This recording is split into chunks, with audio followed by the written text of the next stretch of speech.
Hello viewers, welcome to our channel. आज हम लोग MCQ type question answer discuss करेंगे। So first question is what is the SI unit of electric resistance. Electric resistance का SI unit क्या है? Option A है ampere, option B ohm, option C है volt, option C है D है वाट। तो यहाँ पे जो ए है ए एम्पियर, एम्पियर का किसका यूनिट है? वो करंट का यूनिट है। इसके बाद जो वोल्ट, वोल्ट का क्या है? वोल्टेज का यूनिट है। इसमें वाट है, वाट का क्या है? किसका यूनिट है? पावर का यूनिट है। तो इसमें जो रेजिस्टेंस है, रेजिस्टेंस का यूनिट क्या हो गया आपका? ओम। तो राइट आंसर हो गया option B is ohm. Next question है, नेक्स्ट क्वेश्चन डिस्कस करेंगे। What is the next question, what is the difference between the AC and DC. मतलब एसी करंट जो होते हैं और डीसी करंट होते हैं उसका बीच का डिफरेंस क्या है? AC stands for alternative current and while DC stands for direct current. Second जो ऑप्शन है, AC is more dangerous than DC. Third जो ऑप्शन है, AC use for low voltage application while DC is use for high voltage applications. Option D है there is no difference between the AC and DC. AC है alternative current and DC है direct current. इसमें जो है इसमें जो full form जो लिखा है ए है, ए एक डिफरेंस है। तो राइट आंसर हो गया option A, AC stands for alternative current and DC stand for direct current बा डायरेक्ट करंट। नेक्स्ट क्वेश्चन है what is the electrical circuit. मतलब यहाँ पे जो क्वेश्चन पूछा इलेक्ट्रिकल सर्किट के बारे में, इलेक्ट्रिकल सर्किट क्या है? मतलब सोच लिया हम लोग एक क्या किया, बैटरी है, बैटरी के साथ हम लोग एक लोड कनेक्ट किया, तो उसके जो है बैटरी के साथ हम लोग लोड कनेक्ट किया, मतलब ये एक सर्किट बन गया। मतलब बैटरी है, इसके साथ एक लोड है, तो ये क्या किया, एक सर्किट बना दिया। तो इस सर्किट का मीनिंग क्या है? ये device that danger electricity generate electricity, A device that storage electricity, a path along which the electric current can flow, a device that measure the electricity। मतलब आपका जो इलेक्ट्रिक सर्किट है, इलेक्ट्रिक सर्किट मतलब क्या है? तो इसमें जो करंट फ्लो होगा, आई फ्लो होगा। मतलब राइट आंसर हो गया ये path along which the electric current can flow. तो राइट आंसर हो गया ऑप्शन सी। नेक्स्ट क्वेश्चन है, नेक्स्ट क्वेश्चन डिस्कस करेंगे। नेक्स्ट क्वेश्चन है पर्पस के बारे में पूछा, ट्रांसफार्मर का। What is the purpose of electric transformer. मतलब जो इलेक्ट्रिक जो ट्रांसफार्मर होते हैं उसका पर्पस क्या है? सोच लिया ये क्या हो गया आपका, एक इलेक्ट्रिक ट्रांसफार्मर हो गया। तो इसका जो पर्पस होगा, तो पर्पस के बारे में पूछा, तो ऑप्शन क्या है? To convert the AC to DC. तो एसी टू डीसी ये तो कन्वर्सन ट्रांसफार्मर में नहीं होता, ट्रांसफार्मर में AC to DC. Next question है डीसी टू एसी। मतलब है डीसी करंट से एसी करंट को जब कन्वर्सन करना है तो उसमें ट्रांसफार्मर यूज होते हैं, तो ये ऑप्शन भी नहीं होगा। थर्ड क्वेश्चन है टू इंक्रीज और डिक्रीज द वोल्टेज लेवल, और फोर्थ है to storage the electrical energy. मतलब इलेक्ट्रिकल एनर्जी तो स्टोर नहीं होता ट्रांसफार्मर में, तो राइट आंसर हो गया टू इंक्रीज और डिक्रीज द वोल्टेज लेवल। मतलब आपका जो वोल्टेज है इसका इंक्रीज करना है और डिक्रीज करना है, इसके लिए हम लोग ट्रांसफार्मर यूज करते हैं। तो राइट आंसर हो गया option C is the right answer. Next हम लोग क्वेश्चन डिस्कस करेंगे। नेक्स्ट क्वेश्चन क्या है? What is the difference between the conductor and insulator. मतलब कंडक्टर और इंसुलेटर का बीच का डिफरेंस क्या है? ऑप्शन ए है conductors allow the electric current to flow through them while insulator do not flow. The next question है conductor are used to high voltage application while inductor are used in the low voltage applications. Insulator are made for metal and conductor are made for the non-metal materials. Option D क्या है? There is no difference between the conductor and insulator. तो यहाँ पे conductor किसको बोलते हैं? जहाँ पे इलेक्ट्रिसिटी फ्लो होगा, जिसका अंदर इलेक्ट्रिसिटी फ्लो होगा उसको कंडक्टर बोलते हैं। इंसुलेटर जिसमें इलेक्ट्रिक फ्लो नहीं होगा, मतलब है इसमें करंट फ्लो नहीं होगा। तो यहाँ पे हम लोगों को राइट आंसर क्या है?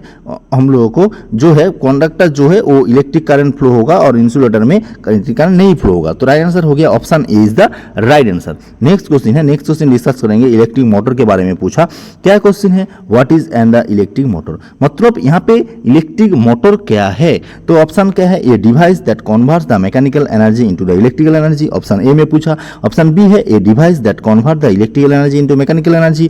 ऑप्शन सी है a device that store the electrical energy. Option D क्या है? A device that measure the electrical energy. तो इसमें जो ऑप्शन डी है measure electrical energy, electrical energy हम लोगों को मेजर करने के लिए मोटर तो नहीं यूज होगा, तो ऑप्शन डी ऑप्शन नहीं होगा। तो यहाँ पे ऑप्शन है a device that convert the mechanical energy into electrical energy. तो इसमें क्या है? मैकेनिकल एनर्जी को इलेक्ट्रिकल एनर्जी में कन्वर्ट करने के लिए हम लोगों को मोटर यूज होते हैं। नेक्स्ट है हम लोगों को convert electrical energy into the mechanical energy. तो ये दोनों का बीच में क्या है? डाउट रह सकते हैं, बट यहाँ पे एनर्जी स्टोर नहीं होगा, तो ऑप्शन सी भी नहीं होगा। तो यहाँ पे जो मोटर है, मोटर का काम क्या है? मोटर में हम लोग इलेक्ट्रिक सप्लाई देते हैं, तो उसमें क्या है? मोटर रोटेट करता है तो मैकेनिकल एनर्जी में कन्वर्ट होते हैं। तो मतलब यहाँ पे electrical energy converted to the mechanical energy. तो यहाँ पे राइट आंसर हो गया आपका option B, electrical energy converted to the mechanical energy. Next question discuss करेंगे। नेक्स्ट क्वेश्चन हम लोगों को सीरीज और पैरेलल सर्किट के बारे में पूछा। तो यहाँ पे क्या क्वेश्चन है, what is the difference between the series and parallel circuit. मतलब हम लोग क्या किया, एक सोच लिया एक सीरीज है, मतलब ये जो रेजिस्टेंस कनेक्ट किया ये सीरीज में कनेक्ट किया, R1 है, R2 है और R3 है, तो इसमें है, और पैरेलल भी कनेक्ट कर सकते हैं इसको। तो ये क्या किया, ये जो कनेक्शन हो गया ये पैरेलल कनेक्शन हो गया, यहाँ पे R1 हो गया, ये R2 हो गया। तो ये जो सर्किट है दोनों का, ये जो सीरीज है, एक नंबर का, 2 नंबर का जो है पैरेलल है, इसका बीच का डिफरेंस क्या है। ऑप्शन है, in a series circuit components are connected one after to the others, and while the parallel circuit components are connected to the side by side. Series circuit, the voltage is divided among the component, and the parallel is the circuit that voltage is same across the component. और यहाँ पे जो last में जो पूछा, series circuit are use in high voltage application and parallel circuit are use in low voltage application, ये तो नहीं होगा। तो लास्ट है, there is no difference between the series and parallel, ये तो नहीं होगा। तो फर्स्ट तो दोनों है, इसमें सबसे इंपॉर्टेंट जो है हम लोगों को जो सीरीज कनेक्शन, इसमें क्या हो गया, वन आफ्टर अनदर। देखिए ये जो एक जो इन टर्मिनल है, इसमें स्टार्ट टर्मिनल है, मतलब R1 का इन टर्मिनल, R2 का स्टार्ट टर्मिनल है। यहाँ पे R2 का इन टर्मिनल, R3 का स्टार्ट टर्मिनल है। मतलब वन जो सर्किट, वन जो कंपोनेंट है वो एंड हो गया, उसके बाद अनदर कंपोनेंट स्टार्ट हो गया सीरीज कनेक्शन में। पैरेलल में देखिए दोनों जगह starting point ending point same है। तो इसमें जो ऑप्शन ए है, ए हो गया आपका right answer. Next question discuss करेंगे। नेक्स्ट क्वेश्चन है इलेक्ट्रिकल फ्यूज के बारे में पूछा। तो यहाँ पे क्या पूछा, what is the electric fuse. तो ये इसमें सिंपल क्वेश्चन पूछ दिया। तो इलेक्ट्रिक फ्यूज क्या है, सोच लिया ये इलेक्ट्रिक फ्यूज है। तो ये इलेक्ट्रिक फ्यूज के बारे में पूछा। तो इलेक्ट्रिक फ्यूज का यूज क्या है, मतलब इलेक्ट्रिकल फ्यूज क्या है। इसमें यहाँ पे ऑप्शन है, a device that converts the electrical energy to mechanical energy. तो ये अच्छा ऑप्शन है। सेकंड जो ऑप्शन है, a device that store the electrical energy. तो फ्यूज से एनर्जी में स्टोर नहीं होगा, तो ऑप्शन बी तो नहीं होगा। ये device that measure the electrical energy, ये भी मेजर भी नहीं करते हैं, तो ऑप्शन बी एंड सी नहीं होगा। ये device that protect the electrical circuit and over current from over current.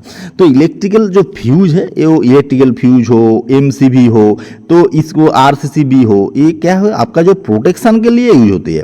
तो इसमें हम लोगों को ये, और रिले है, इसमें सर्किट ब्रेकर है, ये one type of the protection device. तो इसमें हम लोगों को फ्यूज के बारे में जब पूछा है, तो फ्यूज में क्या होगा, आपका प्रोटेक्शन मिलेगा। तो आपका जो ओवर करंट है उसका प्रोटेक्शन मिलेगा। तो राइट आंसर हो गया option D is the right answer. Next question हम लोग डिस्कस करेंगे। नेक्स्ट क्वेश्चन है इलेक्ट्रिकल जनरेटर के बारे में पूछा। तो ये क्वेश्चन हम लोग अभी डिस्कस करेंगे। तो ये क्वेश्चन क्या है, what is the electrical generator. मतलब ये सिंपल क्वेश्चन पूछा, इलेक्ट्रिकल जनरेटर क्या है।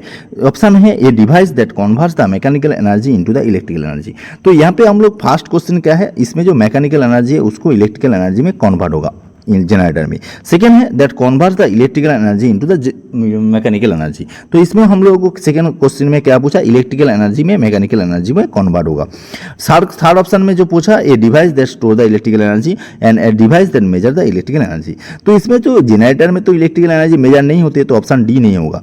तो इसमें जो ए device that store the electrical energy को भी स्टोर भी नहीं होगा। ऑप्शन ए और बीच में डाउट हो सकती है। तो इसमें जनरेटर है, जनरेटर में क्या होती है, तो क्या हो कि आपका जो जनरेटर जो प्राइम मूवर होती है उसमें जो रोटर होती है, तो उसके बाद इलेक्ट्रिकल एनर्जी मिलती है। मतलब यहाँ पे जो रोटेशन होगा तो मैकेनिकल एनर्जी है उसको कन्वर्ट किया इलेक्ट्रिकल एनर्जी में। तो यहाँ पे राइट आंसर हो गया आपका mechanical energy converted to the electrical energy. तो राइट आंसर हो गया option A is the right answer. तो हम लोग अभी जो क्वेश्चन डिस्कस किया, अभी हम लोग एमसीक्यू टाइप कुछ क्वेश्चन डिस्कस किया। तो इसमें कुछ किसी को कुछ डाउट है, कुछ क्वेश्चन है, तो हमारा कमेंट बॉक्स में जरूर कमेंट कीजिए और बेल आइकन भी प्रेस कीजिए। तो हमारा जो चैनल है उसको भी सब्सक्राइब कीजिए। तो thanks for watching this video.